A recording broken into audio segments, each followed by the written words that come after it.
Concordância verbal com o pronome relativo. Pronome relativo que o verbo vai concordar com o antecedente do pronome relativo, já que o pronome relativo ele substitui o substantivo anterior, ou o pronome anterior. Fui eu que quebrei a vidraça. Que retoma o pronome eu, logo que é sujeito de quebrei. Porém, a ideia do que é de primeira pessoa. Então, é como se fosse eu quebrei. Lembrando, cada verbo na oração tem seu sujeito próprio. Nesta primeira oração, fui eu, o sujeito é o pronome eu. Nesta segunda oração, o sujeito é o pronome relativo que, só que carrega a ideia do pronome que ele está substituindo, o pronome anterior. Então, eu quebrei. Lembrando, o sujeito de quebrei não é o pronome eu, é o pronome que. Este é o sujeito. Porém, a ideia do que é a ideia de primeira pessoa por causa do pronome que ele está substituindo. Então, eu quebrei. Pronome relativo que, concordo com o pronome anterior. Fomos nós que telefonamos. Sujeito de telefonamos. Sujeito é o pronome relativo que. Porém, esse pronome relativo substitui o pronome, retoma o pronome nós, que é de primeira pessoa do plural. Logo, a ideia que fica aqui dentro, fica introduzida, fica inserida no que? A ideia de primeira pessoa do plural. Nós telefonamos. Estes são os garotos que foram. Mesma coisa. Sujeito de foram é o pronome relativo que, porém, carrega a ideia do grupo garotos, do substantivo garotos. Então, os garotos foram, que foram, sujeito de foram, pronome relativo que, porém, concordância feita com o termo antecedente. Pronome demonstrativo, o, a, os, as, mais o pronome relativo que. Aí o verbo vai concordar justamente com estes pronomes. Vai ficar na terceira pessoa do singular ou terceira da pessoa do plural. Fui eu o que quebrou. Fui eu aquele que quebrou. Por quê? Justamente porque o pronome relativo que substitui o termo antecedente. O termo antecedente está na terceira pessoa do plural. Pronome pessoal do oblíquo átono de terceira pessoa. Primeira pessoa, me. Segunda, te. Terceira, se, o, a, lhe. Logo, pronome relativo substituindo este pronome oblíquo átono de terceira pessoa vai levar o verbo dessa oração para a terceira pessoa. O quebrou. É a mesma ideia do que foi visto anteriormente. O pronome relativo é o sujeito de quebrou, porém ele está substituindo a ideia semântica do que veio antes, no caso, o pronome demonstrativo no singular. O quebrou. Foste tu a que me enganou. Foste tu aquela que me enganou. Mesma coisa. Aquela enganou. Aqui não vai concordar com tu, porque quem está antecedendo o que é o pronome demonstrativo. Mesma coisa em cima. Não vai concordar com eu, porque quem está antecedendo o pronome relativo que é o pronome demonstrativo o. Fomos nós os que telefonamos. Fomos nós aqueles que telefonamos. Os no plural, pronome demonstrativo no plural, e o verbo telefonaram concordando com esta ideia. Porém, o sujeito de telefonaram é o pronome relativo que. Fostes vós os que me enganaram. Fostes vós aqueles que me enganaram. Que me enganaram. Enganaram, verbo no plural, concordando com o pronome demonstrativo que vem antes do pronome relativo que. Pronome relativo quem, verbo fica sempre na terceira pessoa do singular. Fui eu quem quebrou. Eu quebrei, tu quebraste, ele quebrou. Foste tu quem quebrou. Foi ele quem quebrou. Fomos nós quem quebrou. Fostes vós quem quebrou. Foram eles quem quebrou. Beleza? Dos que. Quando o sujeito for iniciado pela expressão dos que, nós deveremos analisar se esse substantivo que vem após a preposição dos, ele é o único a praticar a ação. É a única praticação. Claro, se for o único, logo o verbo vai ficar no singular. Exemplo na frase, o Corinthians é um dos times paulistas que mais vezes foi campeão. Neste caso aqui, eu estou dizendo que o Corinthians é um dos times paulistas. Ele é paulista, beleza? Que mais vezes foi campeão. Então, dos times paulistas, ele é aquele que mais vezes foi campeão.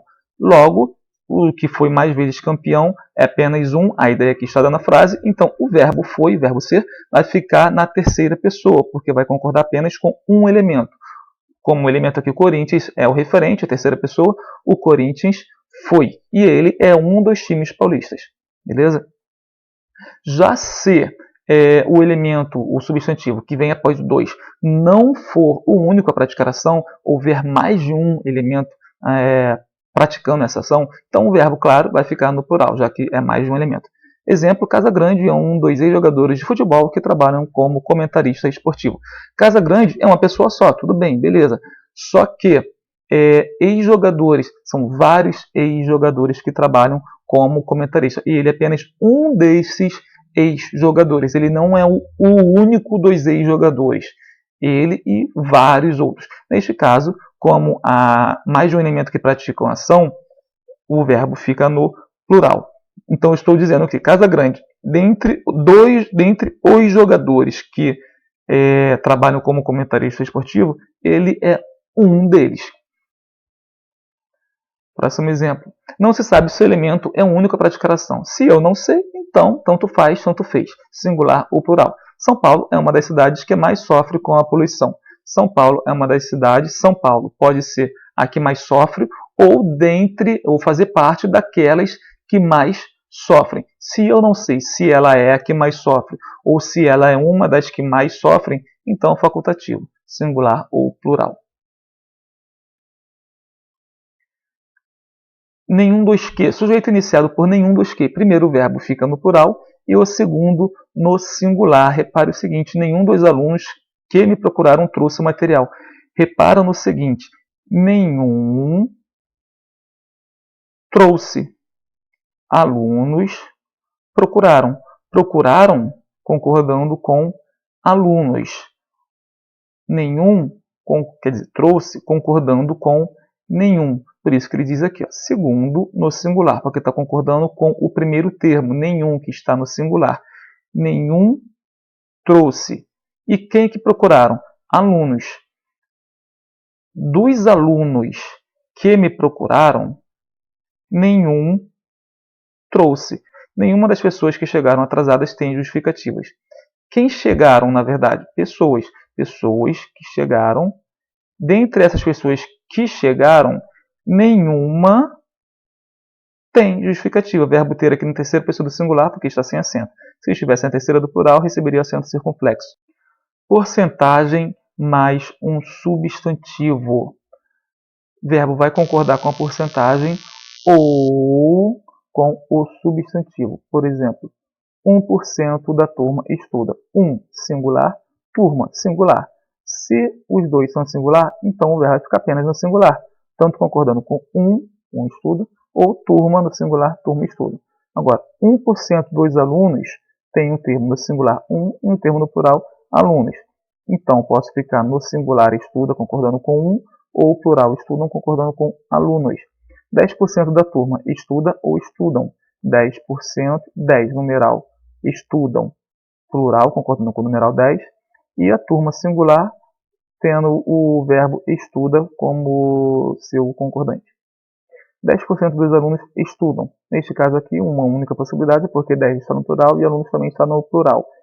Já se houver um artigo ou um pronome na frente do numeral, na frente da porcentagem, aí é com ele que o verbo vai concordar.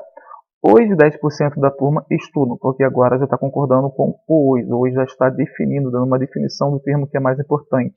No caso aqui, os 10. O mais importante aqui, então, a ênfase recai sobre o numeral 10. Os 10 estudam, então o verbo concordando com o determinante, o artigo.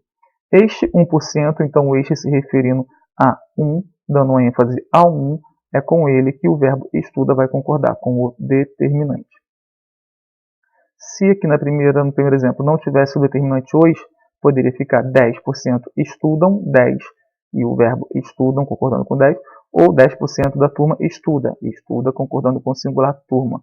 A obrigatoriedade do plural é devido ao determinante.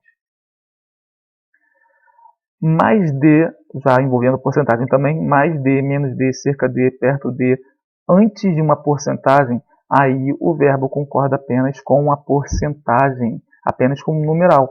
Mais de 1, poxa, mais de 1 é 1,1, 1,2, é 2, 3, 4, só que neste caso aqui vai concordar apenas com a porcentagem, no caso de mais de e menos de. Porcentagem, número 1, então o verbo estuda no singular.